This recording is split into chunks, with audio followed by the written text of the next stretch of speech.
Hi, I'm Ashley Cotter-Cairns from sellmycomicbooks.com, and this is the latest episode of This or That. This is a series where we're trying to prevent collectors and investors from making big, expensive mistakes, and we're going to present alternative ideas for where to put your money into comic books. So without further ado, this or that.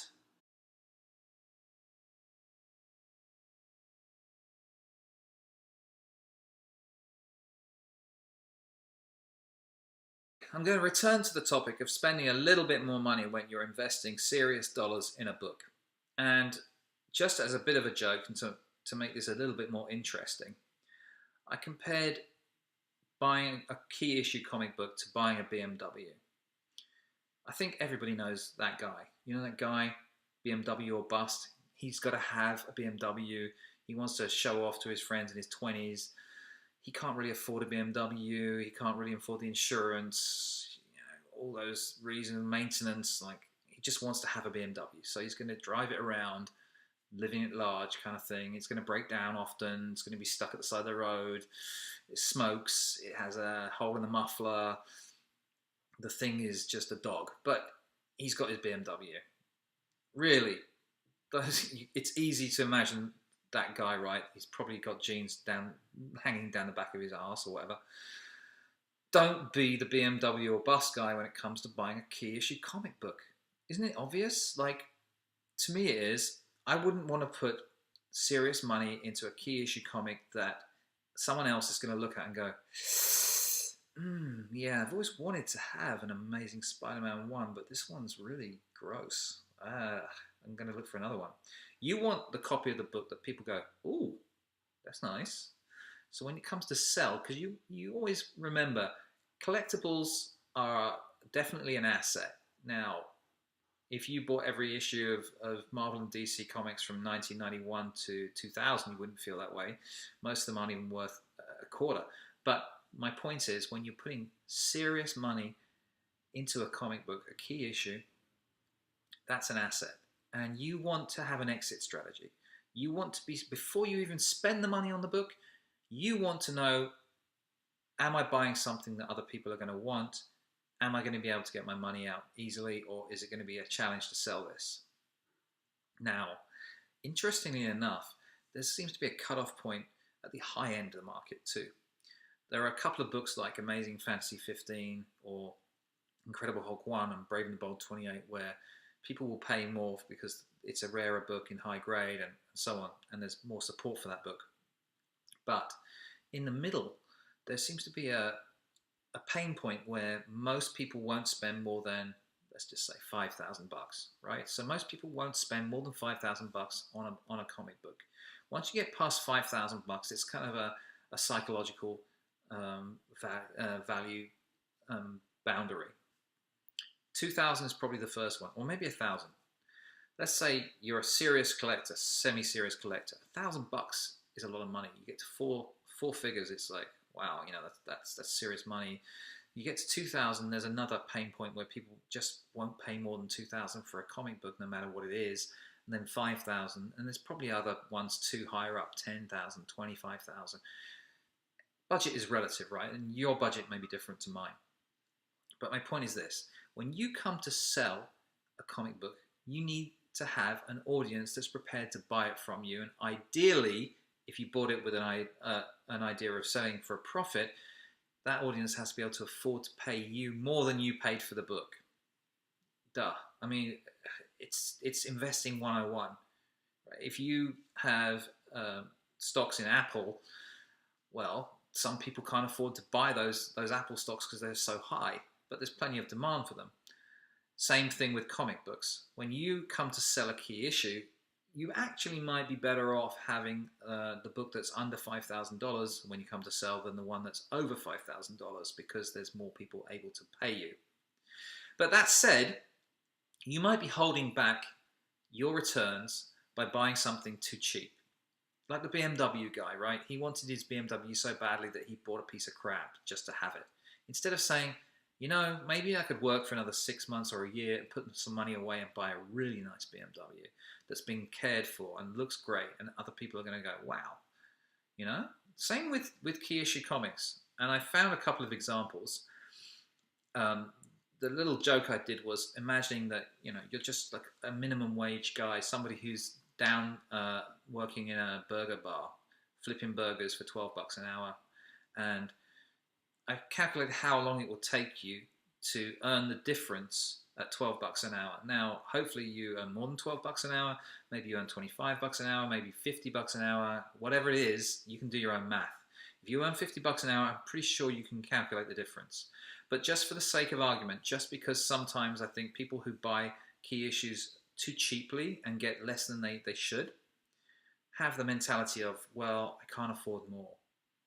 Really, all of us can afford more. The question is, do we need to pay for this thing now, or do we need to put the money away and wait and buy something that's better?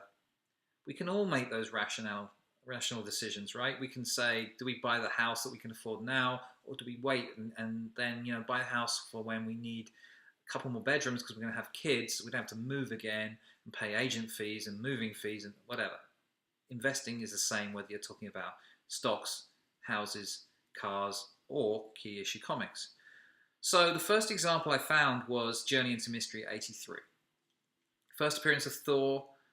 Everybody wants one of these. If you're a Marvel collector, if you collect key issues, it's definitely a decent investment because lots of people will want to buy this from you, especially at the affordable end of the market.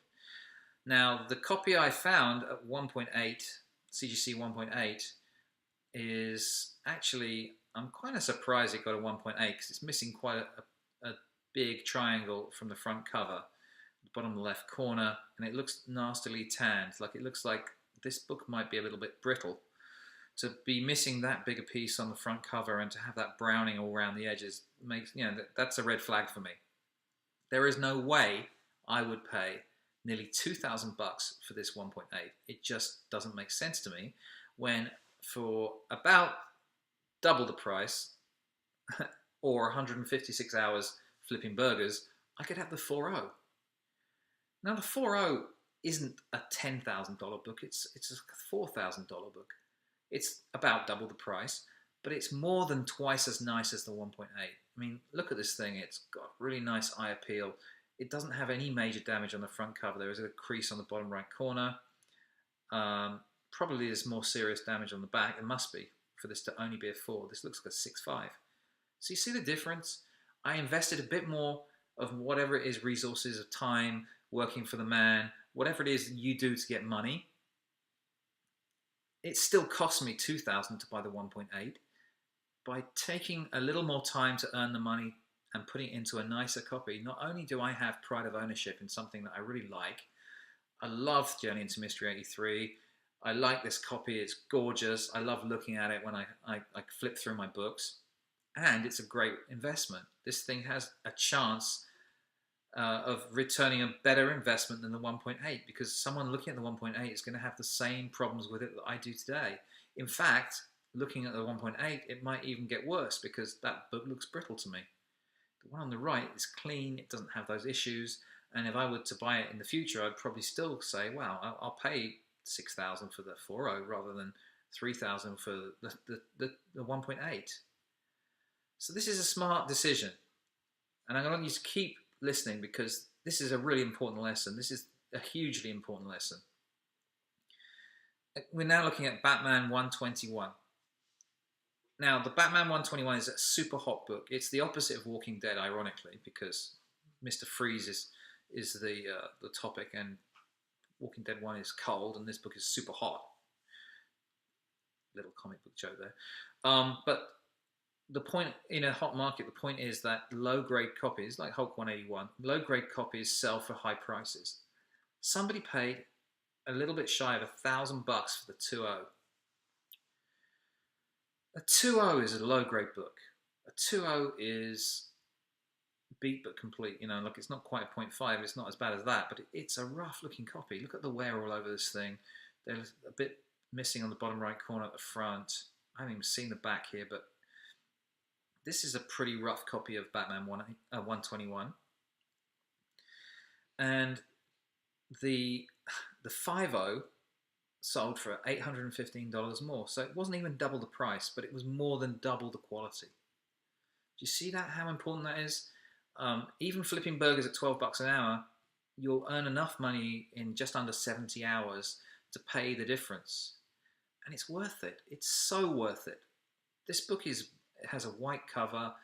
It's a super tough book anyway, but in mid-grade and up, especially, like, to have a nice clean front cover like this is pretty scarce. It's hard to find this book in attractive condition. Let's just say that. So the eye appeal of the 5 is more than twice as good as the 2. I mean, a 5 to a 2, there's a huge difference, right? But the price doesn't reflect that. So please be smart. Please be smart. Imagine the difference in just put two BMWs side by side, right? A 2.0 BMW, like the one I showed you a picture of, versus a 5.0 BMW would be a huge difference on your driveway, right? It's the same thing, exactly the same thing. When someone comes to buy that car at the end of your ownership, who's going to pay for the 2.0? They're going to look at it and go, this is a rusty piece of crap, versus a decent, nicely maintained BMW. Well, same thing with the Batman, except your return on investment should be higher in the 5 because it's going to be so much more appealing when someone comes to buy it, and the multiples of your investment are going to come back to you faster. Let's say they both double in value. Well, you've put $985 into the first one and get $2,000 back. You've put $1,500 into the other one, or $1,800, whatever it is, you get $36,100 back.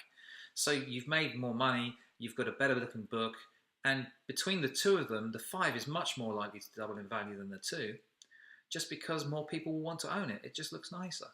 So it's just a bit of a no-brainer. The final example I came up with is a little more subtle. This is more like the problem of The Walking Dead 1 having price compression. So you know, your average casual person looks at two books side by side, and the average person won't really be able to tell the difference between the 8 and the 9.2. They both look mint to them, right? Most people don't see small defects. They just think everything's mint. But the difference between an 8 and a 9.2 is vast when it comes to resale. There are so few copies graded in higher grade of any book. Like any book, take any book, even the one that's been published 10 years ago. There are more 9.8s as you come up to the modern era, of course, because more people took care of their books. But still, there will be less in the vertical stripe of one issue, like Giant Size X-Men 1. There are much less 9.2s than there are 8s, because it's just life. It's just wear and tear. Just fate, right? You call it fate. One book will be put away into a perfect condition in a box and never touched. The other one's read. Just reading a giant-sized book can create a crease down the front cover where people have opened the page to read it.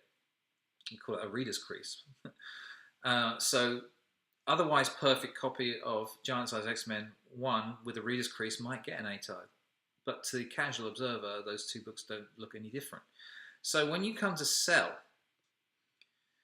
you're putting faith in the fact that you've made a good investment when you buy. And if you're putting $1,000 into a copy of Giant Size X-Men 1 and 8.0, why wouldn't you just put out the other $670 and buy the 9.2?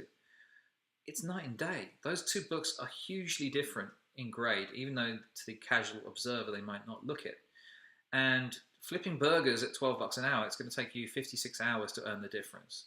And I think everyone's in too much of a hurry these days.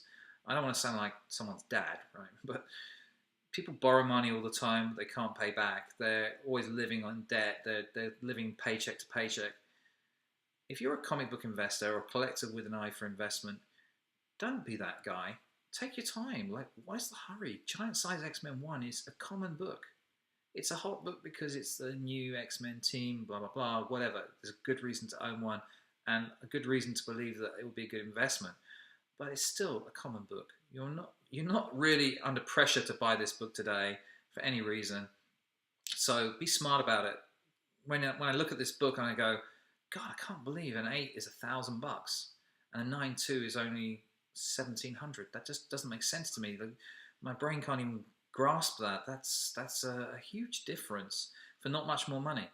If the 8.0 was $400 and the 9.2 was $17, then I'd say, wow, yeah, well, the $400 investment is probably a smaller one. So I hope these examples illustrate why buying key issues is a bit of a minefield, especially if you don't educate yourself. What I want you to do and take away from this video is you need to know your market. You need to know how much things sell for on average. You need to pick a grade that you can afford. Don't go borrowing money to buy a higher grade book, please. Please don't do that. Just take your time and earn the money and put it away and save it and then buy a higher grade book. Please don't mortgage your house to buy a high grade AF15 or something stupid like that.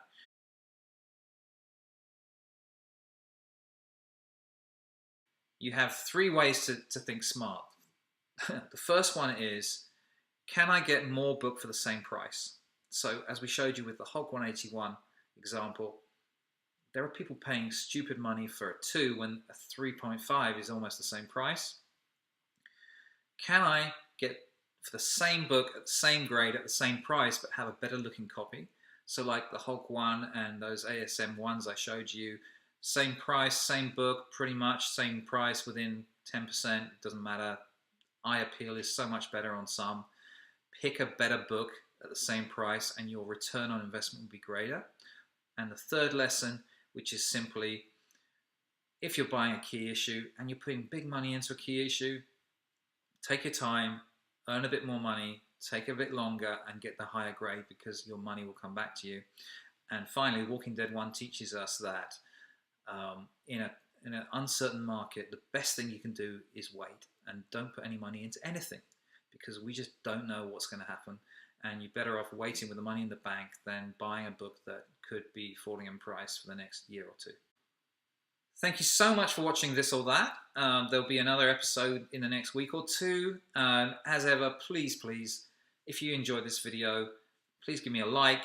Please give me a comment under the video. Please share this video. That would be the biggest takeaway. Please just copy the URL at the top of the screen, share it on Facebook, share it on YouTube, share it to your friends, email the link, whatever it takes. Let's just get this out there because I want to help as many people as I can. And my email address is on the screen now. I'd love to hear your feedback directly. Please send me an email. Check us out on Facebook, Instagram, other social media under Sell My Comic Books. We list hundreds and hundreds of books for sale on eBay daily at Sell My Comic Books. And check out the website, sellmycomicbooks.com. Thanks very much, and until next time, this or that.